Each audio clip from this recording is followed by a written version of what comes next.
Chapter 20. The Main Hall. There came a knock on Nicodemus's office door. It opened, and Justin and Mr. Ages entered. "Back so soon?" said Nicodemus. "Soon?" said Justin. "It's past noon. It's lunch time." "Past noon!" Mrs. Frisby stood up, remembering her children waiting at home. Down in the Rats' home, in the artificial light, it was hard to tell the passage of time, and she had been so engrossed in Nicodemus's story that she had not glanced at the clock. Justin was wearing a satchel like Nicodemus's, and from it he took a small paper package. "Here's Dragon's medicine," he said, putting it on the table. He asked Mrs. Frisby, "Did he tell you about the toy tinker?" Nicodemus said, "No, I was just coming to that." "But I can't stay to hear it now," said Mrs. Frisby. "My children will be waiting for their lunch." A plan was worked out. Mrs. Frisby would go home to take care of her children. Nicodemus, Justin, Arthur, and the other rats involved would work on the details of moving her house, which would be done that night at about 11 o'clock. "After the Fitzgibbons were asleep, and we're sure Dragon is too," said Nicodemus. Mrs. Frisby would return in mid-afternoon to the rosebush. Mr. Ages said, "And I'm going to lie down. After making that trip with this cast, I'm tired." "You can have your choice of rooms," said Nicodemus. "Now that Jenner and his friends are gone, we have 7 empty." "Thank you," said Mr. Ages. "Mrs. Frisby, when you return I will tell you as well as I can exactly how to put the powder in Dragon's food." As she hurried home, Mrs. Frisby considered just how much she should tell her children about all that had happened, and all that was going to happen. She decided at that stage, at least, she would not tell them about their father's connection with the rats. Also, that she would not say she had volunteered to put the sleeping powder into Dragon's bowl. That would worry them. She could tell them, perhaps, when it was safely done, when, among other things, there would be no chance for Martin to volunteer in her place. She would tell them simply that as the owl had suggested, she had gone to the rats and asked for help. She had found them friendly and intelligent, and a group of them were coming that night to move the house to a place where it would be safe from the plow. That would be enough. She could tell them the whole story later, when she knew it all herself. But it was not enough. The children were skeptical at first, then intensely curious, especially Timothy, who was looking stronger and feeling more energetic, but still staying in bed, primarily because Teresa and Martin had made him. "But why should the rats do that?" said Timothy. "We don't know them at all. Nobody does. They keep to themselves." "Maybe it's because the owl sent me," said Mrs. Frisby, searching for an answer that would satisfy him. "They seem to be impressed by the owl." "For that matter," said Timothy, "I don't even see why the owl wanted to help. He's no friend of ours either." "Maybe they thought some day we could do them a favor in return." "Oh, Mother," said Cynthia, "how could we ever do them a favor?" "You forget. I did do Jeremy a favor. That's what started the whole thing." "That and my getting sick," said Timothy. "I wish I could get up. I'm tired of bed." "Not yet," said Mrs. Frisby, glad to change the subject. "You must save your strength, because tonight you will have to get up for a little while. When they move the house, we must be sure you're all wrapped up, and hope that the night is warm." "It will be," said Martin. "It's turned quite hot outside." They ate lunch. That afternoon Mrs. Frisby told the children she must leave them to confer again with the rats about moving the house. When she thought of the danger she would face in just a few more hours, she wanted to kiss them all good-bye. But knowing that Timothy, at least, was already suspicious, she did not dare, but told them only that they should not worry if she was a little late getting home for supper. On her way back to the rosebush, she felt quite relieved, almost cheerful. Her problem was nearly solved, and the final solution was in sight. If all went well, Timothy would be saved. If all went well, then the thought of that she had to do came back to her like the clanging of an alarm bell. What worried her most was not so much putting the powder into Dragon's bowl, but the fear that at the last minute she might lose her nerve and bungle it somehow. That could wreck the plan. She looked toward the Fitzgibbons' farmhouse, and there, on the back porch, lying in the sun, was Dragon. He was watching a pair of sparrows playing in the grass halfway to the chicken yard.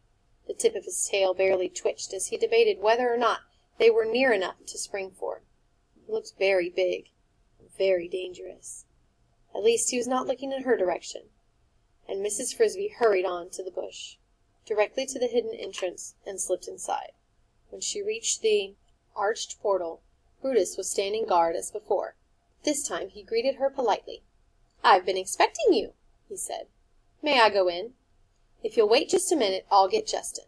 He went inside the arch and pressed a small button on the wall. Mrs. Frisby had not noticed it before. "A doorbell?" she said. "It rings a buzzer down below. If I pushed it 3 times, you'd see some action." "Action?" "That's the alarm signal. A dozen rats would come out this door ready to fight. All the rest of the women and children would be hurrying out the back door." "I didn't know there was a back door." "It comes out in the woods, in a blackberry bramble. It's got a longer tunnel than this one." When Justin appeared, they went down the same hallway as before. But this time, when they reached the chamber where the elevator and the stairwell led down, Justin paused. "Nicodemus thought you might like to see our main hall. Just a quick look. He said you asked about the plan." "I did," said Mrs. Frisby, "but he didn't tell me about it. It's more than just a plan now, but we're used to calling it that. If you see the main hall, you'll get an idea of what we're doing." So instead of going down as they had before, Justin led the way across the chamber, whereas Mrs. Frisby had noticed the tunnel continued. They walked along for what seemed like several more minutes. "Somewhere right along here," Justin remarked. "We're entering the woods. You'll notice the tunnel runs a bit crooked. We had to bend it to go around tap roots, some are as thick as fence posts." They went on until they came to a fork in the tunnel. "Right fork leads out to the blackberry bramble," said Justin. "Left fork leads to the main hall." They took the left fork. "Now brace yourself for a surprise." From ahead came noises, the sound of many rats talking, a sound of hurrying and thumping, and of machinery running. They stepped into a room as full of activity as a factory. It was the biggest room Mrs. Frisby had ever seen, half the size of a house, with a ceiling and a floor of hard gray rock. It was brightly lit with electric bulbs. Here, the large-sized ones, strung unshaded, and beneath them were rats at work everywhere. Rats running electric motors that ran small circular saws, lathes, drills, grindstones, and other tools Mrs. Frisby could not name. Rats hammering, welding, cutting, but most of all, rats hauling. There was a steady procession, too, and from the far end of the chamber, and each of these rats wore a harness to which was fastened a pair of large, sturdy sacks, one on each side, like a miniature pack-horse. As the rats trooped in, their sacks were empty. They disappeared into a part of the room that was hidden by a high wall of wood. When they came out, the sacks were full and heavy. As she watched a troop of 10, their sacks bulging, went past her out the tunnel. They greeted Justin and nodded at her, but they did not pause. She noticed that just inside the entrance an electric fan whirred quietly, aiming inward, pulling fresh air into the room from somewhere out in the woods. Mrs. Frisby stood beside Justin and gaped. She felt dizzy at the sight, the motion, the noise, and the size of the room, which must have measured 20 feet long and almost as wide. "How could you ever dig out such a big room?" she asked. "We didn't," said Justin. "We found it. It's a natural cave. You can see that the ceiling and floor are solid rock. That's the reason, or the main one, we chose this spot to live. Others had lived here before us, probably for centuries before there was a farmhouse. Bears. Then wolves, then foxes, then groundhogs. We had quite a cleaning job to do, I can tell you. When we found it, there was a large hole, only a few feet long, leading straight in. But it was so full of sticks and leaves you could hardly see it. We closed that entrance entirely and dug another, longer and narrower, our back door. Then we dug our living quarters under the rose bush, and the entrance you came in. But the cave is still our chief workshop. Let's go in." As they entered, some of the rats looked up. Some waved and smiled, but all quickly turned back to the work they were doing, as if they were in a hurry. "They're all on a schedule," Justin explained, talking close to Mrs. Frisby's ear to be heard above the noise, "so they can't stop working." One group, especially busy, was gathered around an odd-shaped object of wood and metal about a foot long. It was curved and had a point at one end. It looked, Mrs. Frisby thought, rather like the side of a small boat. Could the rats be making a boat? Then she saw that they were fastening a strong metal ring to the top of it. Justin led her to it. "That," he said, "is our most important invention, the key to the whole plan. We made a pilot model last fall. We tried it out and it worked. So now we're making 3 more. But what is it? It's a plow. Nicodemus designed it himself, after reading every book he could find about farm tools. It's light and sharp, especially made to be pulled by rats. It takes 8 of us to pull it, more if the turf is tough. But with it, we can turn over, in a day of hard work, a patch of earth about 10 by 15 feet. But why? What do you need it for? Come over here and I'll show you." He led the way to the back of the cave, where the high wall stood. He opened a door and beckoned her through. She stood in a large wooden bin. Starting at her feet and rising in a slope to the wall of the cave was a small mountain of grain. "Oats," said Justin. He led her on, opened another door on another mountain. "Wheat," he said. "And others.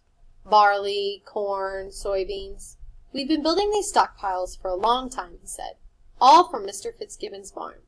We now have a 2-year supply for 108 rats, plus enough to plant for 2 crops, in case the first one fails. In there," he gestured toward the last bin in the row, "we have boxes full of seeds. Seeds for tomatoes, beets, carrots, melons, and a lot more." All the time they stood there, the steady procession of rats continued. They entered the bins, took off their harness sacks, filled the sacks with grain, put them on again, and left through the tunnel, out the back door. They looked, Mrs. Frisby thought, like very large ants, endlessly toiling on an anthill. Justin must have got the same impression, for he said, "If the ants can do it, Nicodemus says, if the bees can do it, so can we." "Do what?" "Why, live without stealing." "Of course. That's the whole idea. That's the plan."